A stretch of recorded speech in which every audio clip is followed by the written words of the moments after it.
జై తెలంగాణ, జై కేసీఆర్, జై కేటీఆర్, జై సబితమ్మ.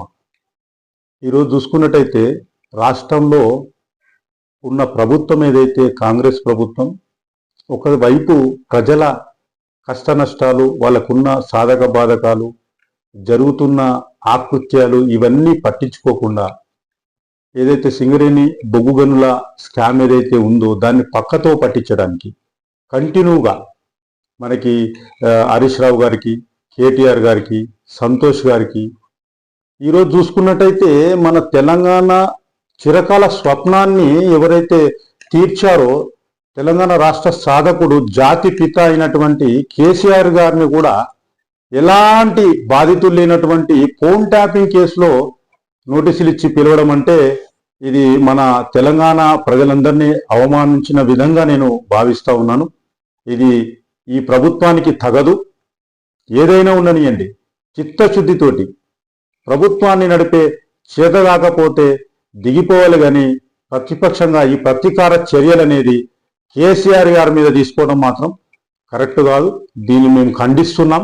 ఒక పక్క ఎలక్షన్లు కంటిన్యూ చేస్తున్నారు, ఇప్పుడు మున్సిపల్ ఎలక్షన్లు, వాటిలో పక్కతో పట్టేయడానికి ఈరోజు చూసుకుంటే వలసలు, బీఆర్ఎస్లోకి వస్తున్న వలసలన్నిటినీ మరి చూసుకొని భరించలేక ఈ యొక్క తెలంగాణ రాష్ట్ర ప్రభుత్వం ఈరోజు బీఆర్ఎస్ అధినేత, జాతిపిత అయినటువంటి కేసీఆర్కి నోటీసు ఇవ్వడం అనేది కరెక్ట్ కాదు. వీళ్ళు తగ్గించుకోవాలి.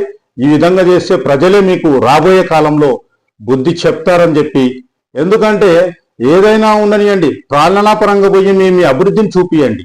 కేసీఆర్ గారు చేసిన అభివృద్ధికి ధీటుగా మీరు చేసి చూపించాలి, కానీ ఈ విధంగా ప్రతీకార చర్యలతో, రోజుకొక కవ్వింపు చర్యలతోటి, పిచ్చి శ్రేష్ఠలతోటి ఈ విధంగా చేయడం అనేది రేవంత్ రెడ్డి గారికి తగదు.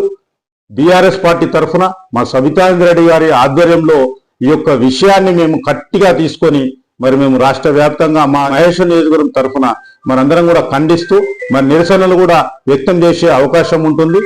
మీరు ఒకటే కనుక్కోండి, ప్రజలకు ఏ విధంగా అభివృద్ధి చేసి మీరు మన్ననలు పొందాలనేది చూడండి. ఇక్కడ చూసినట్టయితే మరి ఇప్పుడు మేము ఇచ్చిన ఒక ప్రాంతానికి సంబంధించిన ఏవైతే అభివృద్ధి పనులు, ప్రారంభోత్సవాలు జరిగినవి, గతంలో ఉన్న మున్సిపాలిటీలు, కార్పొరేషన్లు ఉన్నాయి, అన్ని కూడా ఆపేశారు. ఇది చూడండి. మీరు ఒక పక్కన అక్కడ సర్పంచులకు వాళ్ళకు వచ్చే బిల్లులు చూడండి. మీరు అభివృద్ధి పరంగా పోండి, కానీ కేసీఆర్ గారి మీద మొత్తం బీఆర్ఎస్ పార్టీలో ఉన్న అధినాయకత్వం మీద పడితే మీకు వచ్చే లాభం ఏంటి, ఒరిగేదేంటి? ప్రజలను పక్కతో పట్టించి మీరు చేస్తున్న తప్పులను కప్పిపుచ్చుకోవడానికి మాత్రమే ఇది మీరు చేస్తున్నారు. కొండను దొవి ఏదో ఎలకను పట్టినట్టు మీరు ఏమి చేయలేరు. కేసీఆర్ గారు సూర్యుని అసంటి వాళ్ళు, సూర్యుని మీద మట్టేస్తే మీ మీదే పడుతుంది.